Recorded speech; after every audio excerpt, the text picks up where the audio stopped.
Well, hello, I'm Dr. Patrick Hickey, or Dr. H, as many of my students refer to me. It has been my true pleasure to be the host of International Service Learning Experiential Medical Education. Our goal has been to hear the voices of those that have been involved in international service and healthcare. And after a recent review of 27 episodes that began in November of 2025, I can easily see that we are meeting our goals.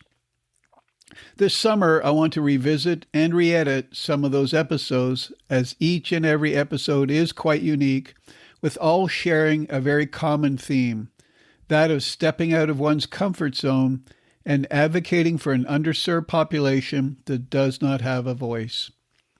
Today, I'm revisiting an episode that was originally released on April the 20th.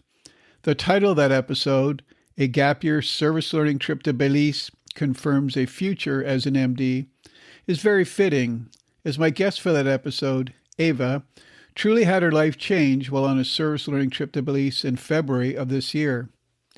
Ava was a part of an inaugural med student gap year student trip to Belize and has shared that it was this experience that opened her eyes to the potential that she had to be an MD. This experience was so powerful for her that she wanted others to have a similar experience in Belize, so she is now leading an inaugural gap year student trip back to Belize in August of this year. Of course, there were many reasons that her February experience was so memorable. Uppermost, though, for a pre-med student was the fact that she and her cohort were able to rotate through various specialty areas in a hospital where they shadowed and collaborated with physicians, all of whom were very supportive of students seeking more hands-on healthcare experiences. I hope that you enjoy Ava's podcast and that you can hear the passion in her voice. Check out her videos on Instagram at ISL Medical, where she shares more of her plans for Belize. I'm excited today to have Ava with us, and just to let everybody know, Ava and I do have some history. She's a student at the University of South Carolina, and we've met quite a few times. Excited to have her on the podcast today for a couple of different reasons. She's had a wonderful service learning trip that she is going to share with us, and this was pretty recently. And she's got a role within ISL that we'll talk about a little later during the podcast. But for now, Ava, why don't you just tell our listeners a little bit about yourself and probably most importantly, your pre-med journey at the University of South Carolina. Yeah, absolutely. Well, thank you so much for having me. I'm really excited to chat today and share my experience. So my name's Ava, as you mentioned. I went to the University of South Carolina and I graduated this December 2025. I came to South Carolina being from Charlotte, so it's pretty close. I always knew I wanted to go into healthcare, but I was unsure, and I ended up joining a pre-med fraternity while at the university. Pretty much opened every single healthcare door that I've walked through, which was great. So I really recommend that to people who are considering it. I ended up serving on a few executive boards of Women in Healthcare at University of South Carolina and also Medalem, both student-based organizations, and they're both great organizations and healthcare focused, which is awesome. I've been on two service learning trips. They've both been great, one through ISL and one through a different organization, and I've learned a lot from them. And I'm really looking forward to continuing my healthcare career. I'm in my gap year and I just took the MCAT and I'm applying to medical school this year. So I'm really looking forward to exploring all my options there and hopefully attending medical school next year. Well, Eva, thanks for sharing. And I just wrote a few notes. You graduate in December. Share with us a little bit about graduating early. You know, in my experience, I work with a lot of students at the university, and some come in with a lot of AP credits, I believe, and they set themselves up to be able to graduate early. Some try to graduate either a semester or even a year early to save mom and dad a lot of money because, as you know, school is quite expensive. How did you work that out that you were able to graduate a semester early? Well, you have it exactly right. That was ultimately the reason I've decided on graduating early. So I did come in with quite a few AP credits, but I didn't know how that was going to serve me sort of towards the end of my college career. But went to my advisor junior year and kind of asked him to lay out all my options. He said I could add an extra minor.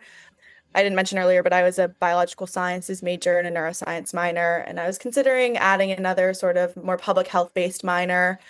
He said I could graduate early. He said I could just take some fun classes, and I sort of weighed my options, and I thought, you know what, I don't want to, add another minor and then be rushing to finish it. I have enough credits to graduate in December, and I can save a couple bucks in tuition, which is great. And I knew that I'd be taking the MCAT in the spring as well, so I thought that was pretty conducive to my study plan. I'd be able to just sort of mostly focus on that without having to juggle classes as well. So it's kind of what worked best for me. I did in the last semester have to take a couple of tough courses at the same time, kind of shoving that all together, but I don't regret it at all. It was definitely tough, especially just with graduation looming, but it ended up being all okay. And it was definitely worth having the time and the money to study for the MCAT. Now, speaking of the MCAT, in my experience, a lot of students that have had to write it a second or even a third time have shared that the challenge they had was they were multitasking. They were doing too many things at the same time. From what you share with us, you've graduated in December and are in the process of studying during your free time for the MCAT. Is that correct? Yeah, I actually just took it last week, but yeah, that's exactly what I was doing through from December through April. Do you recommend that process to your peers to take a significant chunk of time like what you've done, or knowing what your pace was like during school, do you recommend trying to write it during a heavy semester? I definitely recommend, if at all possible, to take the time to study for it without having to juggle classes. Again, I was lucky enough that since I graduated a semester early, I could kind of move back home and not have to worry about classes or anything like that. And it worked great for me. My kind of sole purpose in those 4 months was studying for the MCAT. And, obviously it's easy to overload yourself, but I think with that amount of time, the 4 months and 4 to 5 months was great for me personally. I could study for anywhere from 4 to 6 hours a day. I didn't ever feel burnt out. I was actually waking up excited to study, whereas I think when you're juggling a big course load, you're not as excited to study for another couple of hours every day for the MCAT. So, if at all possible, I definitely recommend that method. It does require you kind of taking a gap year because you're taking the MCAT and then applying, and then, the next year you're hopefully matriculating. But I think more and more people are taking gap years. I think almost, over half of applicants are these days. So definitely recommend, trying to carve out the time to full focus on the MCAT because it is a huge part of the application. Well, thanks for sharing. And from some of my recent readings, it's actually around 70% are doing Yeah, it's taking it's the gap definitely year now. growing. So those are great words of wisdom that you shared with the listeners to take the time, block off the time, put your best foot forward, so to speak, by making sure you're as well versed in the topics before you write it. That's great recommendations. Now, you mentioned a pre-med fraternity, and I know a lot of students have mentioned that before. What is that pre-med fraternity, and do you recommend it to your peers? So I was in Alpha Epsilon Delta. I rushed the second semester of my freshman year. Have I had no idea what I was getting myself into. I had never done an interview about healthcare before, so I just kind of went in and put my best foot forward. I don't think I'd ever worn business casual Mhm. before. So it was definitely, jumping into the deep end, but everybody was so welcoming during the rush process, which was first and foremost, the best part for me because I was so incredibly nervous. And I ended up getting in, which was great. And I definitely recommend any sort of pre-health club fraternity, even if it's not like a rush-based process and you just kind of enter not having to, interview and everything. I think that's great as well. Alpha Epsilon Delta is a little bit different than some others like Phi D. Phi D is specifically pre-med, whereas AED is pre-med, pre-PA, pre-PT, OT, a lot of the, pre-health tracks. So it was great to be able to mix with all of those sorts and, explore also because some people come in and they don't know what career they want to pursue. They just know that they want to pursue a career in healthcare. So it's kind of great to see different perspectives, why people are choosing their path. And, I know a lot of people I know actually did change their path, but we get a lot of opportunities to do service, professional activities, and social activities, just getting to know everybody in the organization. And my medical assistant job came from somebody passing along the information that I knew from AED. Most of my service, I got from information from AED. So and a lot of the clubs I joined also. I got from, the mini speaker presentations at chapter. So yeah, it was the best thing I could have possibly done for my journey in healthcare. And it was great that I joined early, but a lot of people, don't join until sophomore or junior year, and that's totally fine too. Everybody has a different story, and I think I definitely recommend it for people who are considering it. Well, thanks for sharing that validation of the value of AED. I've really enjoyed meeting students that are in AED over the years, and it kind of speaks to why I put together my service learning trips over 20 years ago. I wanted that collegiality of nursing students and pre-med and PA, pharmacy, PT, OT, all kind of sort of working together. It's kind of the model that AED has, which is Definitely. kind of intriguing. I also love PHYDE, which is Yeah. uniquely pre-med too, and they each have their own values. So to those listening today, as Ava said, try to join something that's healthcare focused because you're around like-minded people when you do so, and it really makes you stand out in your resume that you stepped out of your comfort zone, so to speak, and joined these organizations. I like that you, and I think we actually met at Women in Healthcare. Is that correct? We did. Yeah, Yeah, you were absolutely. president at the time? Yes, yes, Correct. sir. So was that a year ago or a little over a year ago or a year and a half ago? I Yeah, I guess it think a was. I little. was a guest speaker at Women in Healthcare, which actually I was either organized or developed by or co-developed by one of my students, Shannon. I love women in healthcare, and Me too. it's one of the highlights of my experience actually at the University of South Carolina. I was actually speaking to this group of young ladies. Could you explain to the listeners what women in healthcare is, and if they don't have something similar on their own campus, how could they develop it? Yeah, so like I said earlier, Women in Healthcare is a student-led organization. As you mentioned, it was started by Shannon O'Leary and Edie Violi, who are both in PA school and med school now, which is awesome. The founders have kind of found their way, but yeah, they started it a couple years ago with the goal of just collaborating with other women in any sort of healthcare field. It's not limited to, pre-med, pre-PA. It's nursing, pharmacy, cardiovascular technology, anybody that's, considering pursuing a career in healthcare, and just, promoting collaboration amongst women who are hoping to pursue those careers because, you know, in this career and in any field, women can be pitted against each other. It's also, it can be hard for us to find our way, find a group of people with similar goals. So I think that's the reason they started the organization. And then I joined my sophomore year. I think it was pretty new. I remember there was probably 20 active members, not very many people at the meetings. And my friend Caroline Timothy and I both sort of looked at each other one day and decided that we wanted to build the organization up a little bit because, the mission of the organization was amazing. It was great, but I think starting it is difficult enough, and then building it up is a whole nother task. So we were lucky enough. I served as vice president last year, or my junior year, and we were lucky enough to be chosen to be the co-presidents our senior years because I think we were both super passionate about the mission of the organization and had been there from the beginning and knew that this could go somewhere. So we were able to boost the membership pretty much from, maybe 50 people to over 300 people, which is so great. Everybody has a completely different story. We've met so many different lovely women who are pursuing goals. We've had great speakers. We do service events, professional events, social events, try to get out into the community and learn more about Columbia and learn more about, healthcare beyond Columbia. And it's just great to see all these women collaborating and making new friends, and maybe even having meeting a future coworker. So it's great. We love it so much, and the girls next year are doing a great job with continuing what we were able to start. And yeah, it's something I'm super passionate about. I think it's a great Well, it's organization. it's it's kind of a legacy thing, which is kind of cool that it lives on after you've gone, and it continues to Exactly. grow and build on what you guys have developed. And I have to say that I think through my meeting you, and either directly or indirectly, that led to me speaking to your group, Women in Healthcare, about a service learning opportunity, which led to a all women's healthcare team that went to Belize in March and had an all women's clinic, which was amazing. And Exactly. women that normally would not seek help or attention, maybe intimidated by males, were able to freely come to a clinic where they had all female doctors, all female interpreters, all female participants. So kudos to you. No, it And wasn't all me, well, don't no, no, worry. no, but you open the door, and that's what it's all about is door opening.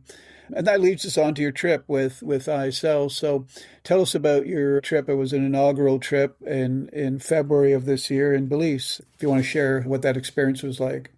Yeah, so I mean, I could talk about it for days, but I heard about it through you, Dr. Hickey. As you know, you spoke at Women in Healthcare, and I was telling you sort of what my goals were, my plans were, that I was taking a gap year. And you mentioned to me that, you had been organizing a group of med students and pre-med students that were gap year students to be going to Belize. And I'd gone to Costa Rica the year prior, and it was such a great experience. It was also with Women in Healthcare, so it was all girls. And I knew, two or three people out of the 40 women that went, but I, grew to be friends with pretty much all of them, which was awesome. So I knew I wanted to another experience like that, seeing the healthcare system in Costa Rica.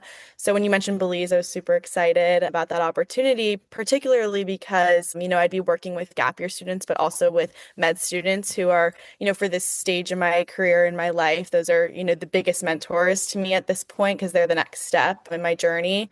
So I was really excited about that, and we organized it. And going in, I was the only one who didn't know anybody, which was a little intimidating. I didn't realize that at first, but it ended up, I made lifelong friends. It was such an amazing experience. We did sort of like half and half in Belize's hospital, their local hospital in Belmopan, as well as the clinic that we set up. And the hospital, we got to rotate in two specialties of our choosing with the med students, which was very interesting and very different from what, we're used to in the United States. And then in the clinic, it's what you maybe normally see with these service learning trips. We kind of opened a pharmacy, and anybody in the community could come and see, and we'd take their vitals, see what was going on with them, try to give them a short-term solution, and maybe give them some preventative tips as well. Just do what we could, but both experiences were pretty different from each other, the hospital and the community, but they were both awesome. And then we did get to have a little bit of fun at the end. We went to the island of Key, which is off of the coast of Belize, and we got to hang out and do some fun activities. So that was great too. So you got to swim with the sharks, right? Yeah, we swam with sharks. We swam with a lot of fish. It was great. What Clear was water. what was it like to be mentored by fourth year med students? Wow, I cannot speak on how I cannot speak enough on how amazing the med students were. There were four of them, each going into different specialties, and they were so wonderful, so willing to teach. They were very humble in saying that they don't think they know anything because they feel like, they're about to be residents this year. So they feel like they know nothing about their field, but to us gap year students, they know everything. And it was so great. They taught us about med school, they taught us about life, they taught us about medicine. You know, any question we possibly could have, they could answer. So, they're the big kids. They're the coolest people in the world to us. So it was such a great opportunity to be mentored by them. And I can speak for all of the gap year students that were on the trip, and we're just so thankful that they were willing and able to teach us the way they did. Now, you were mentored by the fourth year med students. You're also mentored by the local healthcare professionals. What was it like working with the local healthcare teams? They were wonderful. We worked with a couple doctors local to the community. They also brought in some of the Belizean med students, and they have a very different experience. Pretty much straight from high school, they go into med school. So, even though we feel very experienced, they were almost less experienced than us. They hadn't ever seen a real patient. It was their first time taking vitals on a real patient. It was their first time asking questions to a new patient or to a real patient. So it was very different. But the Belizean healthcare workers, the doctors, the nurses, they had such a different perspective. They were very resourceful, which I can go into if you're interested, but they taught us a lot about having to kind of use what you have to treat the patients that you have, which was really interesting. And they were also willing to answer any of our questions, which was great. And yeah, they were awesome. So, in your role as a gap year student, were you actually able to mentor the Belizean medical students? Yeah, we were. We feels crazy to say because I don't feel like a mentor at all, but we were able to kind of, the top of the food chain sort of was the doctors, and then next was the fourth year medical students, and next was us, and then it was the Belizean medical school students in terms of knowledge about these patients Right. because they really, I mean, they've learned it all in school, but they have not had any hands-on experience, which I think most of the gap year students that we went with have. So it was kind of interesting, t telling them, hearing the med students tell them that it's okay to touch the patient, and even me or the other gap year students saying like it's okay, you can touch the patient, you can squeeze a little hard, you can push a little hard. They're happy to be treated. So they were, but they got into the swing of it super quickly. They took what they learned in the books and they transformed it. It was great to see, and they were definitely nervous and we were nervous, so it was kind of a funny relationship, but Well, it's awesome. good for you for already acting like a doctor. One of the many hats that you're going to wear years from now as a doctor is that of educator. You're going to be educating your patients. You're going to be educating your families of your patients. So you've already started down that road. So kudos. What a wonderful experience that must have been. Was there any specific patient or community member that made an impression on you that stands out when you think about the people you saw either in the clinic, either in the hospital or in the rural clinic? There were definitely a few. I think the biggest overall impression that you definitely see here in the US, but I think it's a little more common in Belize and in countries in Central America is that they have a really big religious base. And so a lot of them don't necessarily believe based on their religion. They don't really believe in hospitals. They don't believe in the medicine that we provide them, which, of course it's a belief held by a lot of people. It's just very different from what we're used to. So I think a big challenge that we had was we would tell patients, you need to go to the hospital or you need to be taking this medication. And they say, no, God will help me, or, the higher powers will help me through this. And obviously it's great to hear that they have such a strong faith, but it is tough for us because, we know the science of it.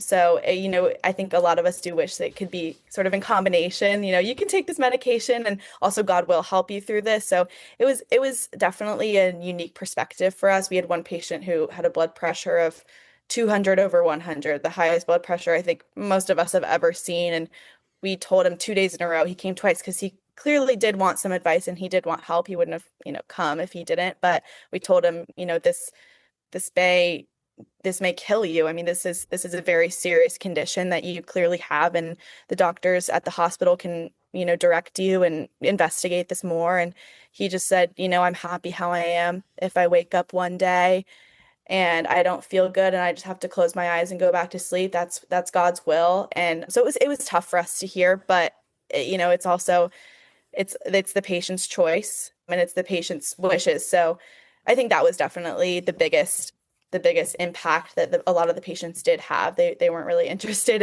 in the medicine aspect of it all, but it's a great perspective to have, I No, that's think. that's a really good example that you shared. I mean, in your future, you're going to have a lot of cultural and ethical dilemmas, not dilemmas, cultural challenges and ethical dilemmas, such as what you just described, that you've got a patient that could definitely benefit from medicine, and there's maybe some frustration on your side because they won't take it. But then on the other side, you have to understand that they have a deep faith. So there is a fine balance that you have to work through as you're dealing with your patients. And that's going to be an ongoing thing day by day. Tell us about the hospital experience, because I was in that same hospital as you were at the same time as we went through the tour. How would you describe it? Wow. So I was not expecting, I was expecting a small hospital for sure, but the vision I had in my mind was a 3 or 4 story building, just a version of the smaller hospitals we have in the US. And it was definitely a lot different than that. It was 1 story, just a couple of hallways and open air, which was the biggest the biggest shock to me is that, they were just I know it can get pretty hot in Belize, so it wasn't super hot when we were there, but I think in the summer it's probably a lot warmer. And yeah, it was open air. So the fresh air is nice, but it's very different from the hospitals we have here. The wards were pretty small. The ORs, from what I've experienced and from what I've heard from the med students, were actually pretty similar to what we have in the US. So, and we did get to see a couple surgeries, which was great. I saw twin C-section, which was the coolest thing in the world to Mhm. me. And the doctors were super knowledgeable at the hospital too. They have, teams of doctors, nurses. They have doctors in training, which they call medical officers, and they're a little bit different than our residents. They have a little more free reign than our residents in the US do. They kind of are thrown into the deep end, as they would say, but yeah, it was definitely not what I was expecting, but they definitely have a flow there, and everybody that works in that hospital is used to what they have going on, and their system worked great for what they have. So is labor and delivery going to be a choice now that you saw that delivery? I think so. It definitely interested me more. I was already interested in that, and it definitely, there was a spark in my eye when I saw the babies be born, and I think a couple of the other students could say the same. I can only imagine what a wonderful experience that is. Do you feel in the time that you were there that you actually did make a difference in the patient population? Well, it's tough to say because, we were there for a week, and of course, we're not going to say we changed all of these patients' lives, that we don't have the scope to do that, just to be completely honest. I think it was more about, we were able to give them short-term solutions, especially in the clinic. We gave them, a month's worth of meds for whatever they may have, but I think it was more the education that we were able to provide them that has a little more of a long-term impact. The doctors were great with that, with educating the patients and explaining to them that, they have this condition and it may feel like it's just happening right now, but it will continue if they don't, take preventative measures. So I think that was the biggest, difference, I guess, that we made just as a team, was being able to educate the community and let them know, educate their friends and their family on certain diseases and certain ways to just improve their health. I think that's sort of the overall thing. And I think also, what we learned in Belize we can take back to the United States and be able to affect our future patients in that way and be resourceful and take all of these things that we learned from different doctors and what we learned from the med students and everything, and be able to apply that to our future patients, which I think will be the biggest overall difference, in the long term. Yeah, I appreciate you sharing that last bit, Ava. When I taught my class, I always shared with the students that we would be learning a lot when we're in country, and you just validated that obviously you learn a lot and you can bring it back to your own practice. What emotions did you experience when you got home? Was it hard readjusting back to life in the United States? It was definitely tough, being surrounded by so many people who are so eager to learn and eager to teach, especially because I'm on my gap year. So, I'm not really surrounded by students anymore. I think you can get, and I heard this from one of the med students, they said that this happens to them in med schools too. You can get a little bit jaded, when you're just constantly surrounded by people worrying about their stats and their resumes. And so I think being in Belize was such a breath of fresh air. You realize the bigger picture of what you're hoping to do in the future. And it's just all about people. It's all about patients. And it's all about just making the world sort of a better place, for, to make it cheesy. But I think, yeah, readjusting was hard, but I looked at, my career from a different lens than, I did before because I like I said, I realized that, it's just patient by patient, person by person. The world's a huge place, but even the tiniest of difference and the tiniest of knowledge you can gain can make a huge difference in the long run. Yeah, well, how has this cultural experience affected your own future career goals? Give us an example, if you could, of how something you learned in Belize could help you as a practicing physician years from now in the United States. Well, I do think we learn from a lot of the doctors. I mentioned this earlier, but how resourceful they are. And, we have access to a lot of, technology and medications and everything like that in the United States. And in Belize, they don't quite have as much access. They have one big hospital there, but the hospital we're at didn't have MRI, didn't have CT scan.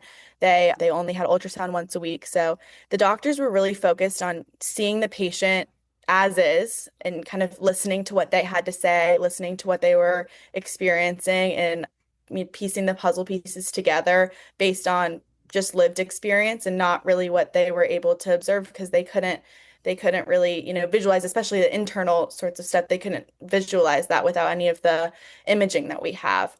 So I think that's a big thing. It inspired me to listen to a patient's story, listen to what they have to say because you can gain a lot from that. A lot of people get stuck in the science of it all, get stuck in the medicine, but I think we can hear a lot from patients, and that really was emphasized in Belize because that's they have to do that.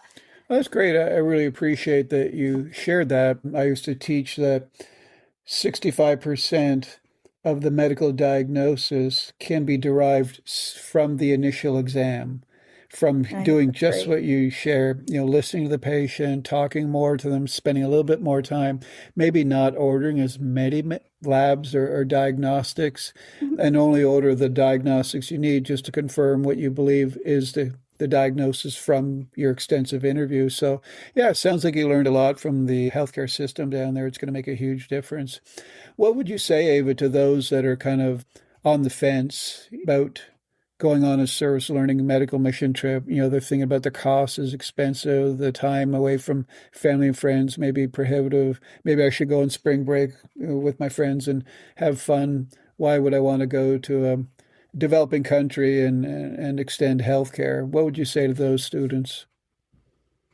I would do you tell them first and foremost, I would tell them about my experience and just try to convince them in that way. And I would also let them know that, this isn't something that everybody gets to do when we're so privileged that, we get to learn in this way. A lot of people aren't able to, and that's okay, of course, but it's so great that we're able to learn from this perspective instead of just hearing about it, actually experience it. And I think there's a big difference between hearing about something like this and experiencing it.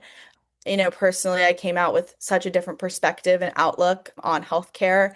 And I think that's sort of the what I would use to tell somebody that you think that you know everything. I'm sure I always think I know everything, but you really realize how little you know when you go on this sort of thing, and you gain so much from this sort of trip. And no matter what you're doing, if you're just learning about the culture, you're not even participating in healthcare, I think that's important. Just learning about the people and seeing that there are so many different types of people in this world is super important. And then, of course, the healthcare aspect of it, can help you change your approach to practicing in the future. I think that's, that my biggest encouragement is it will make you a better person and a better healthcare Well, career. that's appreciate sharing that also. And that's a great segue into the opportunity that you can actually share this in person with these people that are interested because of a new role you're going to have coming up with international service learning. We were so impressed with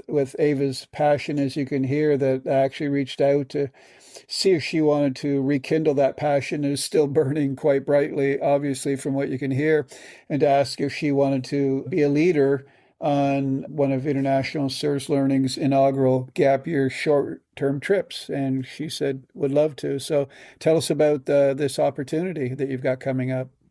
Yeah, so this is something I'm super excited about.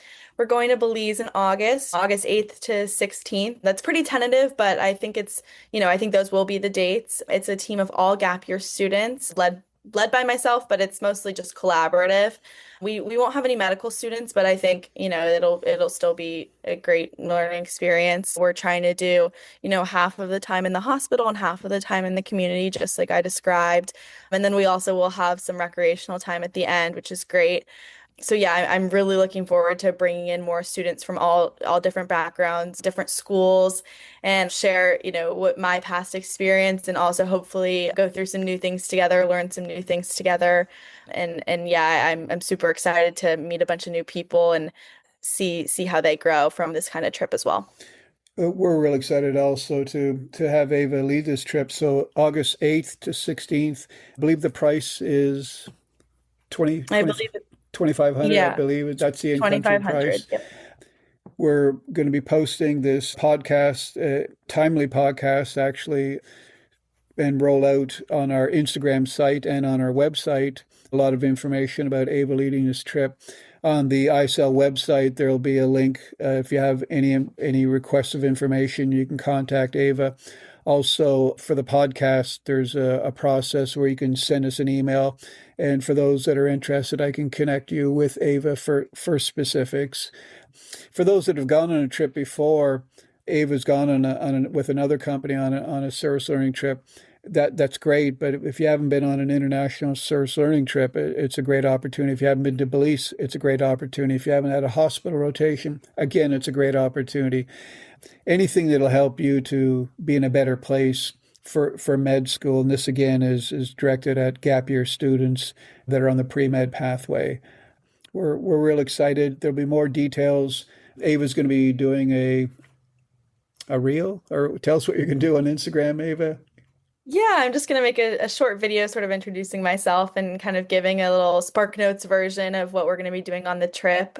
So be on the lookout for that, and hopefully it'll, spark your interest a little bit and coming and joining us on this awesome trip. And just to get personal, can you share a personal note or two about yourself, your hobbies, your interests?